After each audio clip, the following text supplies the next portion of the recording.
समाज सेवी सोनू सेठी के द्वारा तीज के दिन एक कार्यक्रम कराया गया था, पर वो कार्यक्रम उनके लिए मुसीबत बनता जा रहा है क्योंकि इस कार्यक्रम के दौरान उन्होंने गुरु ग्रंथ साहिब के कुछ पावन शब्दों का गाने की तरह इस्तेमाल करके उस पर कुछ लड़कियों को डांस करवाया, जिसके कारण काफ़ी ज़्यादा उनका विरोध भी हुआ। जसविंदर सिंह खालसा जो राजपुर के रहने वाले हैं वो समेत होर काफ़ी जथेबंदियों नाल थाने पहुंचे थे तो उन्होंने स्टेटमेंट से केस दर्ज किया गया। उन्होंने कहना सीगा कि 12 तरीक को सोनू सेठी जो विजय कुमार है सेठी ढाबा जीतपुर इन्हें उत्थे एक तीयां का फंक्शन किया। उस फंक्शन से श्री गुरु ग्रंथ साहिब दी बाणी दी पवित्र तुकां नूं तोड़ मोड़ के पेश किया ਅਤੇ ਉਸ ਦੇ ਨਾਲ ਇਹਨੇ ਬੋਲਿਆ ਤੇ ਨਾਲ ਲੇਡੀ ਨੇ ਡਾਂਸ ਵੀ ਕੀਤਾ ਉੱਥੇ ਜੀ। ਉਹ ਇਸ ਗੱਲ ਤੇ ਸਿੱਖ ਭਾਈਚਾਰੇ 'ਚ ਕਾਫੀ ਰੋਸ ਸੀਗਾ ਕਿ ਸ਼੍ਰੀ ਗੁਰੂ ਗ੍ਰੰਥ ਸਾਹਿਬ ਦੀ ਪਵਿੱਤਰ ਬਾਣੀ ਨੂੰ ਇਹਨੇ ਇਸ ਤਰ੍ਹਾਂ ਪੇਸ਼ ਕੀਤਾ, ਜਿਸ ਕਰਕੇ ਕੱਲ ਅਸੀਂ ਇਸ ਦੇ ਖਿਲਾਫ ਐਫਏ ਨੰਬਰ 452 ਅੰਡਰ ਸੈਕਸ਼ਨ 295 ਏ दर्ज कर लिया गया और दोषी को ਅਸੀਂ रात अरेस्ट भी कर लिया, जिन्होंने आज कोर्ट पेश। जब ये विरोध काफी ज्यादा होता हुआ नजर आया तब उन्होंने बकायदा एक वीडियो जारी की जिसमें उन्होंने माफी मांगी और कहा कि उन्हें इस बात की जानकारी नहीं थी, पर इसके बावजूद भी उनके ऊपर अब पर्चा दर्ज हो चुका है और उनको अरेस्ट भी कर लिया जा चुका है। अब ये देखना होगा कि आगे क्या कार्रवाई की जाती है। चंडीगढ़ से अमित कुमार।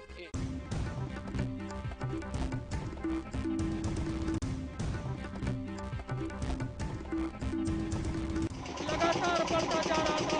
इसी तरह मैं मिर्जापुर जनपद से बघेड़ी इलाके में मौजूद हूँ।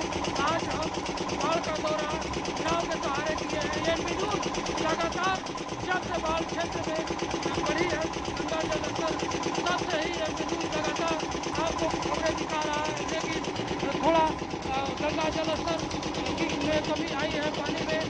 हालांकि लोगों को राहत मिली है। लोगों का कहना है कि फसलें डूब चुकी है और पशुओं को चारा में भी काफी परेशानी हो रही है, लेकिन ये न्यूज बाढ़ को कवरेज कर रहा है, लगातार दिखा रहा है। आप देख सकते हैं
कानपुर आउटर में आज थाना दिवस मनाया गया। जिस तरह से थाना दिवस का शुरुआत की गई है, इससे कहीं ना कहीं फरियादियों को उनकी शिकायत सही तरीके से अधिकारियों तक पहुंचाने का एक बड़ा प्लेटफॉर्म उपलब्ध कराया गया है। कानपुर में सुबह से ही महाराजपुर थाने में फरियादियों का जमावड़ा लगना शुरू हो गया था, जिसके बाद समय पर पहुंचे अधिकारी एडीजी जोन भानु भास्कर व एडीएम राजस्व और वित्त भी उपस्थित रहे। फरियादियों ने अपनी शिकायत आला अधिकारियों के मेज पर रखी, जिसके बाद से उसकी निराकरण को लेकर के भी अधिकारियों ने तत्परता दिखाई। वहीं फरियादियों का कहना था कि जिस तरह से ये शुरुआत हुई है कि कुछ अधिकारी या कुछ कर्मचारी उनकी सुनवाई नहीं करते हैं, लेकिन थाना दिवस में वो अपनी शिकायत को आला अधिकारियों तक रख सकते हैं और उसका निराकरण भी जल्द ही हो जाता है। फिलहाल कानपुर को 2 भागों में बांट दिया गया है, कानपुर कमिश्नरेट और कानपुर आउटर। आज आउटर में थाना दिवस का आयोजन किया गया था, जिसमें महाराजपुर में थाना दिवस में सभी प्रकार के फरियादी उपस्थित रहे। कैमरा पर्सन सत्यम गोस्वामी के साथ अनुज तिवारी, एएनबी न्यूज कानपुर।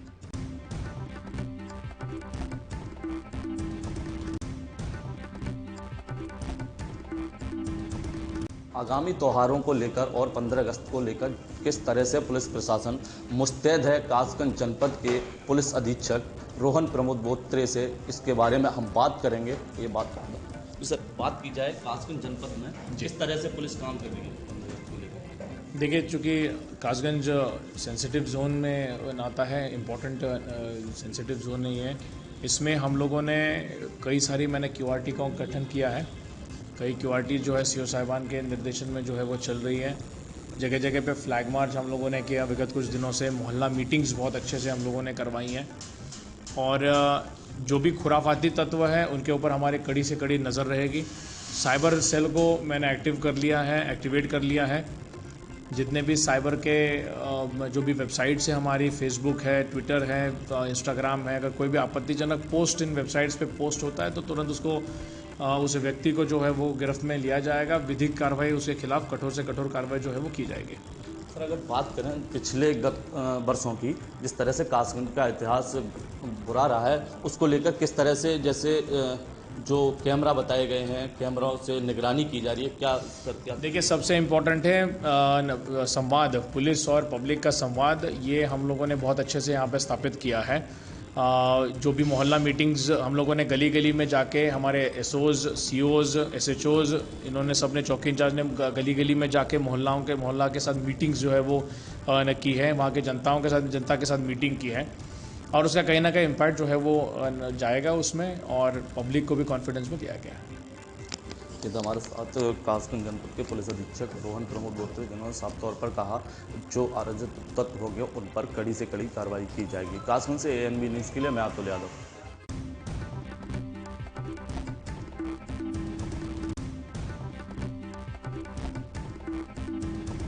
आज रायबरेली के नगर पालिका प्रशासन व डूडा ने रायबरेली के काशीराम शहरी आवास योजना में रह रहे 68 परिवारों को नोटिस जारी कर जल्द आवास खाली करने की बात कही है।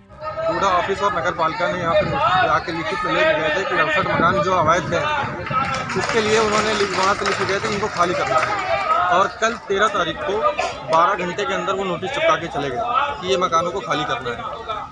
2014 से लगभग 8 से 10 वर्षों से यहाँ पर लोग रह रहे हैं। हम ये मानते हैं कि ये अवैध तरीके से रह रहे हैं, लेकिन मेरी एक मांग है सरकार से और नगर पालिका से, डूडा ऑफिस से, कि जो ये अवैध तरीके से रह रहे हैं आप इनकी निष्पक्ष जांच करा लें उच्च अधिकारी को भेजकर। अगर ये अवैध तरीके से रह रहे हैं, इनके नाम शहर में कहीं भी कुछ जमीन, प्रॉपर्टी, मकान, दुकान नहीं है तो इनके नाम अलर्ट कर दिया जाए। जिसको लेकर के आज सैकड़ों की संख्या में ग्रामीण रायबरेली के जिला अधिकारी कार्यालय पहुंच गए। वहां उन्होंने जिला अधिकारी से न्याय की गुहार लगाई। उन्होंने कहा कि प्रशासन के द्वारा जिस प्रकार कहा जा रहा है कि हम लोग काशीराम आवासीय योजना में अवैध रूप से रह रहे थे, इसकी वो निष्पक्ष जांच करा करके हम लोगों को शहर में कहीं रहने की व्यवस्था कराएं, नहीं तो हम लोगों के परिवार रोड पर रहने को मजबूर हो जाएंगे और आने वाले समय में हम लोगों के लिए बहुत बड़ी समस्या खड़ी हो जाएगी। कैमरा पर्सन शैलेन के साथ अमर प्रताप सिंह, ANB न्यूज, रायबरेली।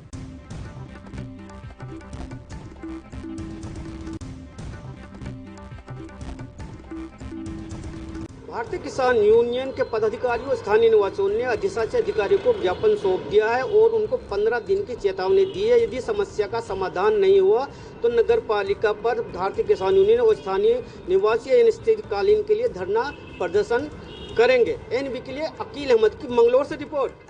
जलभराव की समस्या बहुत पुरानी है और वहाँ पर एक नॉन रेडे का तालाब है, क्योंकि नाई वाला तालाब है, उस क्षेत्र का पानी उसी में होता है। तो उसमें बड़ी संख्या में वहीं के निवासियों द्वारा भरान करके मकान बना लिए गए, क्योंकि वो नॉन रेडे का है, सीधे हमारे नियंत्रण में नहीं है। तो वही महीना SDM साहब भी आए थे मौके पर, तो उनके द्वारा निर्देश दिए गए थे इसको खुदान करा दो, गहरा करा दो, ताकि जल जितना भी आ रहा है उसमें समय निकल जाए। तो नगर पालिका ने अपना काम करा और उसका जो भी एस्टिमेट वगैरह तैयार करा और टेंडर भी कर दिया। और उसके साथ साथ क्योंकि वहाँ पर पानी काफ़ी भर गया तो वो खेत भी इसमें आ रहा है, तो पटवारी को भी निर्देश दिए थे कि वो इसकी निशानदेही कर दे ताकि तालाब। मंगलौर में जल भराव को लेकर भारतीय किसान यूनियन टिकैत और स्थानीय निवासियों ने जमकर प्रदर्शन किया और एक ज्ञापन नगर पालिका अधिशासी अधिकारी को भी सौंपा है। आपको बता दें कि मंगलौर के मोहल्ला टोली में कई साल से जल भराव की समस्या आ रही है, जिससे वहाँ के स्थानीय निवासियों को काफ़ी परेशानियों का सामना करना पड़ रहा है, लेकिन उनकी समस्याओं का समाधान नहीं निकल रहा है।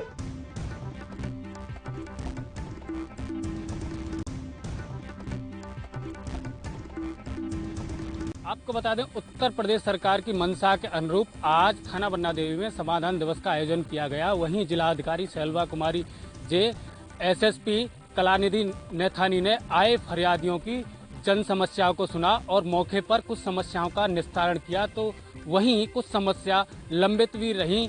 उनका जिला अधिकारी शैलवा कुमारी जे ने अधीनस्थ अधिकारियों को निर्देश दिए हैं कि जल्द से जल्द आई शिकायतों का निस्तारण होना चाहिए, अन्यथा संबंधित कर्मचारियों के खिलाफ सख्त कार्रवाई की जाएगी।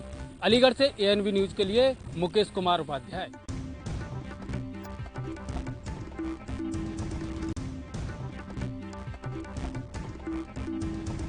उत्तर प्रदेश के जनपद शामली में एक महिला का high voltage drama video social media पर जमकर वायरल हो रहा है।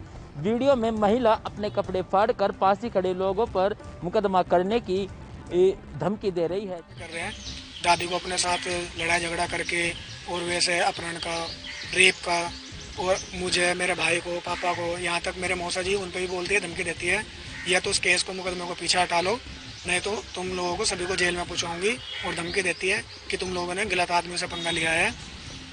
इस तरह से ये वीडियो वायरल हो रही है। अपने कपड़े खुद फाड़ के हम लोगों को धमकी दे के आई कि मैं ये रिपोर्ट अभी जाके थाने में जा रही हूँ और तुम लोगों को सबको जेल में पहुँचाऊँगी। और कभी डीएसपी, एसपी साहब के पास में वहाँ पे जाने की धमकी देती है कि मैं वहाँ पे जाके आपकी रिपोर्ट दर्ज करूँगी और तुम पे मुकदमा दायर करूँगी। ये सब मसला है, और मेरी ज़मीन पे भी कब्जा किया हुआ है। इसके चलते मुकदमे की धमकी के बाद उसमें वीडियो में हाई वोल्टेज ड्रामा साफ साफ दिखाई दे रहा है। आपको बता दें, वीडियो में हाई वोल्टेज ड्रामा का कारण जमीनी विवाद बताया जा रहा है। महिला का हाई वोल्टेज ड्रामे का वीडियो पास ही खड़े लोगों ने अपने कैमरे में कैद कर लिया है, जिसके बाद उस वीडियो को सोशल मीडिया पर वायरल कर दिया है। इस समय महिला का high voltage drama video social media पर जमकर वायरल हो रहा है। सहयोगी कैमरामैन के साथ दीपक कुमार, एएनबी न्यूज शामली।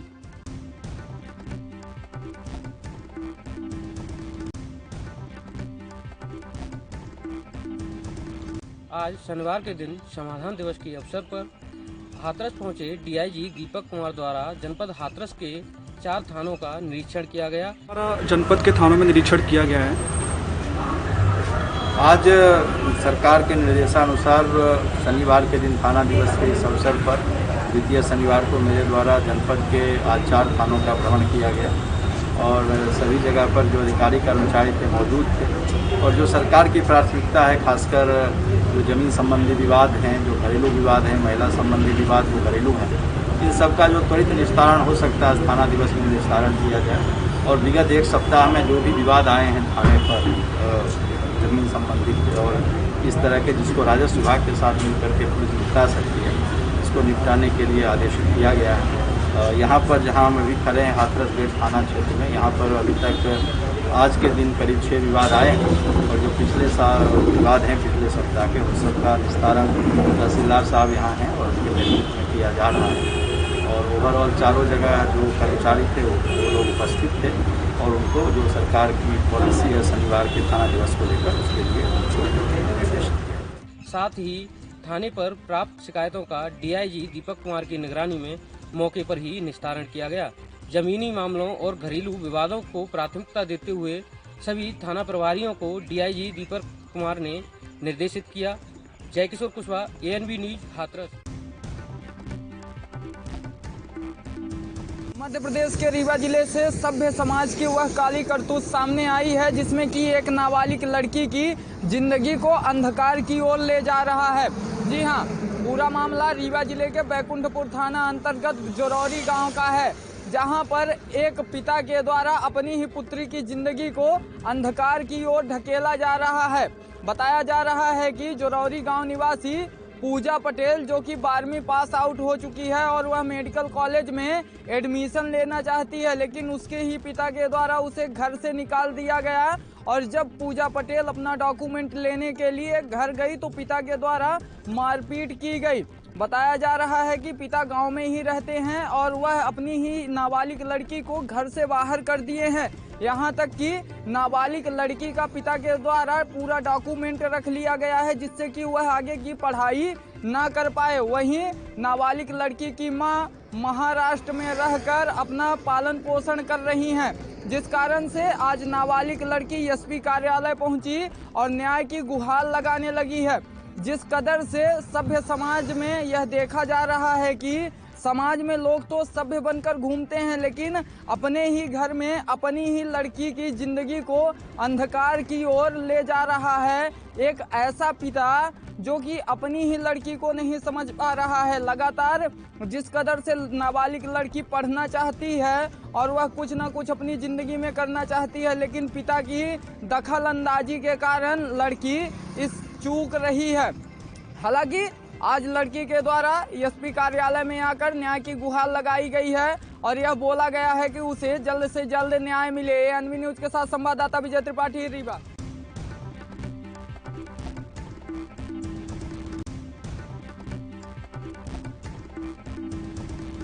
तीसरी लहर को देखते हुए अमेठी प्रशासन पूरी तरह से संजीदा है और आज अमेठी जनपद के तिलोई तहसील में बन रहे 200 बेड के जिला रेफरल अस्पताल में पीएम केयर फंड के द्वारा वहां पे ऑक्सीजन जनरेशन प्लांट का निरीक्षण करने अमेठी पुलिस अधीक्षक और जिलाधिकारी महोदय पहुंचे। वहां पे उन्होंने बताया कि जो है यह पीएम केयर फंड के द्वारा ऑक्सीजन प्लांट है जिसका जो है बहुत ही जल्द 2 से 3 दिनों में इसका उद्घाटन हो जाएगा।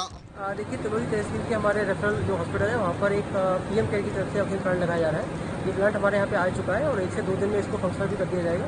इसी प्लांट का निरीक्षण यहाँ पे करने के लिए मैं और हमारी जो मेडिकल विभाग की टीम है सब यहाँ पे आए हुए हैं और प्लांट की कंडीशन ठीक है और जल्दी इसको यहाँ से फंक्शनल कर दिया जाएगा। क्या लगता है कब तक ये जो है हॉस्पिटल जो है चालू हो सकता है सर? ये जो हमारा प्लांट है वो 1 से 2 दिन में हमारा चालू हो जाएगा। जो हमारा हॉस्पिटल है उसमें डॉक्टर्स की नियुक्ति हो चुकी है और उसका भी जल्दी ही इसमें संचालन।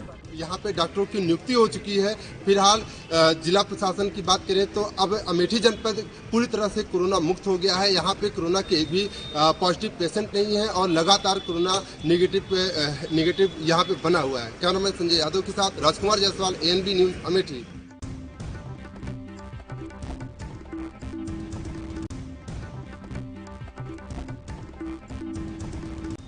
में पुलिस अधीक्षक का तेवर लगातार तेज होता जा रहा है। हम बता दें कि पुलिस अधीक्षक देवरिया में जो तैनात है डॉक्टर श्रीपत मिश्रा लगातार कब वो निकलेंगे शहर में, क्या देखने जाएंगे, किसी को अंदाजा नहीं है। और पुलिस विभाग में हड़कंप मचा रहता है कि जिले के पुलिस अधीक्षक कहीं भी पहुंच सकते हैं। उनकी तेज तर्रार कार्यों से लोगों में काफ़ी अफरा तफरी रहती है। वहीं उनके विभाग में भी हड़कंप मचा है कि किस थाने पर, किस चौकी पर, किस बार्डर में और कहाँ का निर्माण देखने चले जाएंगे। वह कभी सुबह उठते हैं, टहलते ही पहुंच जाते हैं पुलिस लाइन में जो निर्माण होता है उसको देखते हैं और तुरंत उस पर कार्रवाई का निर्देश देते हैं। तो पुलिस अधीक्षक के लगातार तेज कार्यों से जिले में काफ़ी पुलिस विभाग में सुधार देखने को मिल रहा है और पुलिस पहले की अपेक्षा अब काफ़ी तेज नजर आने लगी है। जिसके पीछे का जो हम राज की बात करते हैं तो पुलिस अधीक्षक की तेजी ही नजर आ रही है, क्योंकि वो अपने हर पुलिसकर्मियों पर अपनी नज़र स्वयं रखते हैं और प्रतिदिन अगर फरियादियों के मामले आते हैं तो उसे सामने बुला करके और विवेचक से और फरियादी से आमने सामने बात करके मामले की सच्चाई तक पहुंचते हैं और न्याय दिलाते हैं। पुलिस अधीक्षक के ऐसे तेवर से लोग काफ़ी हतप्रभ हैं और उनके कार्यों की सराहना कर रहे हैं कि ऐसे पुलिस अधीक्षक की तरह अगर हर पुलिसकर्मी हो जाए तो आने वाले दिन में पुलिस की छवि और बनेगी। हम बता दें कि पुलिस लाइन में पुलिस अधीक्षक सुबह उठे और बिना ड्रेस सुबह सफ़ेद ट्रैक सूट पहन के और सीधे निर्माण कार्य देखने पहुंच जाते हैं। उसके बाद पूरे पुलिस विभाग में खलबली मचती है कि पुलिस अधीक्षक सुबह ही निकल गए। तो ऐसे मामले अगर देखे जा रहे हैं तो अनेकों बार होते हैं जब पुलिस अधीक्षक बिना बताए कहीं पहुंच जाते हैं। अगर ऐसे ही पुलिस अधीक्षक के कार्यशैली की तरह अन्य जिलों में भी पुलिस अधीक्षक और पुलिसकर्मियों की शैली बदलती गई तो आने वाले दिन में वो दिन दूर नहीं जब पुलिस का एक अपना अलग नजरिया और छाप जो सोच बना के प्रदेश सरकार बैठी है वो पूरा होते दिखेगा। देवरिया से विशाल मिश्रा, एनबी न्यूज।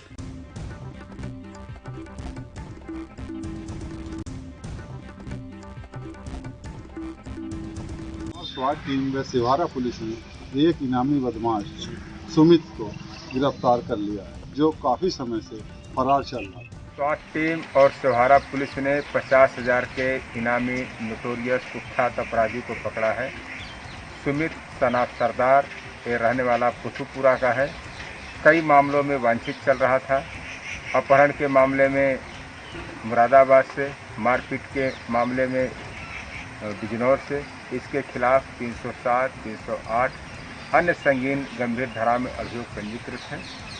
गिरफ्तार करके इसे जेल भेजा जा रहा है, जिसपे दर्जनों मुकदमे जनपद व गैर जनपद के चल रहे थे, जो एक ईंट भट्टे से गिरफ्तार किया गया है। ANB न्यूज से गुड्डू भारती, बिजनौर।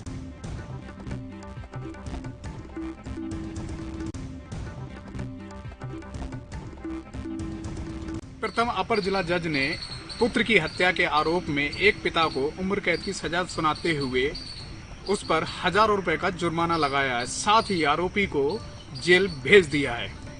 11 गवाह प्रस्तुत किए गए थे। उन 11 गवाहों के बाद, पुलिस गवाहों के बयानों के बाद फिर माननीय न्यायालय में इस तथ्य पर बचाव पक्ष और हमारे मध्य जो आर्गूमेंट हुआ था उस पर न्यायालय ने पाया कि इस पे खिलाफ जो मामला है वो 302 का बनता है और 325 का बनता है, क्योंकि पत्नी की उंगलियां कटी थी, इस वजह से 325 का बनता है। तो न्यायालय उसको 302 में आजीवन कारावास और 2000 रुपये जुर्माना तथा जो 325 थी उसमें 5 साल की सजा और 1000 रुपये जुर्माने से दंडित किया गया है।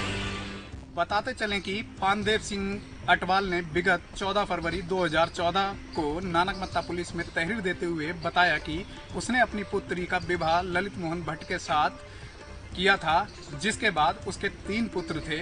बताया जाता है कि जो ललित मोहन भट्ट है वह काफ़ी झगड़ालू किस्म का व्यक्ति था और इसी क्रम में 13 फरवरी को मजले बेटे नीरज और उसकी पत्नी के बीच किसी बात को लेकर कहासुनी हो गई, जिस पर आव व ताव न देखते हुए उसने अपने पुत्र पर तेज हंसिए से हमला कर उसे घायल कर दिया, जिसके बाद उसके पुत्र का इलाज चलने के बाद मौत हो गई।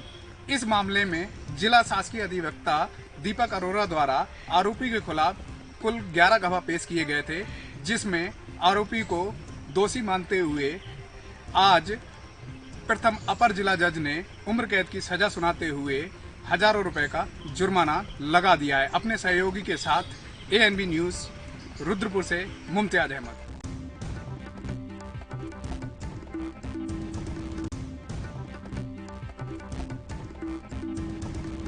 बर्डपुर चिन्हिया मार्ग पर खड़े हैं। एक गौरव बाजार कस्बा है जहाँ एक पुल के अप्रोच को धंस जाने से राहगीरों को आने जाने में काफ़ी दिक्कतों का सामना करना पड़ रहा है।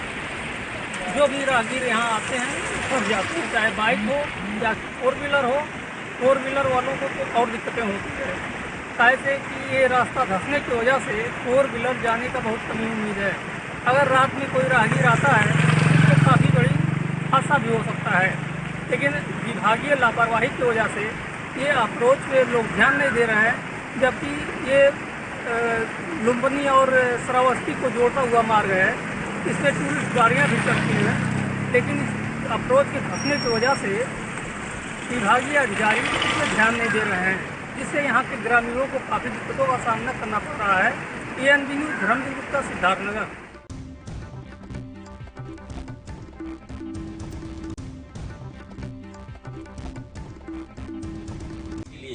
भर्ती प्रक्रिया शुरू कर रही है। वहीं दूसरी ओर खुद प्रदेश सरकार के मुलाजिम हैं जो इस भर्ती प्रक्रिया पर रोक लगाने पर आमादा हैं, जिसका जीता जागता सबूत उत्तर प्रदेश के जनपद बरेली में देखा गया। जनपद बरेली के विकास भवन में DPO RB सिंह के द्वारा भर्ती प्रक्रिया पूरी न करवाने के कारण किसी न किसी फाइल पर कोई न कोई कमी छोड़ने के चलते मुख्य विकास अधिकारी ने उनके इस फाइल पर ऐतराज जताया और एक बार नहीं कई बार उनकी फाइल को अपने डेस्क से वापस कर दिया गया, जिसकी वजह से अब बेरोजगार महिलाएं जो हैं, जो आंगनवाड़ी कार्यकर्त्री हैं, जिनको एक आशा है प्रदेश की योगी सरकार से, उनकी आशाओं पर पानी फिर रहा है। वो पानी की मुख्य वजह है DPO यानी RB सिंह, जिला कार्यक्रम अधिकारी विकास भवन बरेली, जिनकी घोर लापरवाही के चलते, दस्तावेज पूरे न होने के चलते मुख्य विकास अधिकारी अपने सीट से उनके दस्तावेजों को वापस कर देते हैं, जिसकी वजह से उन वैकेंसी को निकलना मुश्किल ही नहीं दूभर हो रहा है। ANB न्यूज के लिए बरेली से अनुप्राय की रिपोर्ट।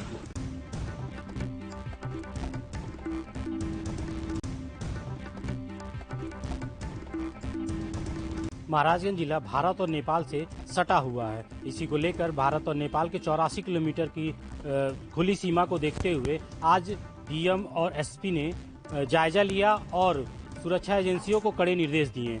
आपको बता दें कि कल राष्ट्रीय पर्व 15 अगस्त यानी स्वतंत्रता दिवस को देखते हुए यहाँ पे एसएसबी चौकन्नी दिख रही है। यहाँ डॉग स्क्वाड की मदद से आने जाने पर पैनी नजर रखी जा रही है और सीसीटीवी कैमरे से भी नजर रखी जा रही है। देश के राष्ट्रीय पर्व स्वतंत्रता दिवस के मद्देनजर आतंकियों एवं देश विरोधी तत्वों की घुसपैठ की आशंका को देखते हुए महाराजगंज जनपद से सटी भारत नेपाल की सीमा पर अलर्ट जारी कर दिया गया है। नेपाल से सटे 84 किलोमीटर सीमा पर सुरक्षा एजेंसियों की पैनी नजर। वहीं पगडंडी मार्गो सहित सोनौली सीमा पर पुलिस, एसएसबी सहित सभी सुरक्षा एजेंसियों द्वारा नेपाल से आने जाने वाले सभी लोगों की सघन तलाशी की जा रही है। एसएसबी की डॉग स्क्वाड टीम द्वारा जगह जगह जाँच की जा रही है। सुरक्षा व्यवस्था का जायजा लेने के लिए डीएम, एसपी सहित एसएसबी के अधिकारियों ने सोनौली सीमा का दौरा कर सीमा पर तैनात सुरक्षा कर्मियों को कड़ाई से जांच पड़ताल के निर्देश दिए। एसपी ने बताया कि स्वतंत्रता दिवस को देखते हुए नेपाल सीमा पर कड़ी सुरक्षा बरती जा रही है। होटल, ढाबों सहित सार्वजनिक स्थानों पर बराबर चेकिंग की जा रही है ताकि कोई देश विरोधी तत्व भारत में प्रवेश न कर सके। एएनबी न्यूज के लिए महाराजगंज से अजय जायसवाल।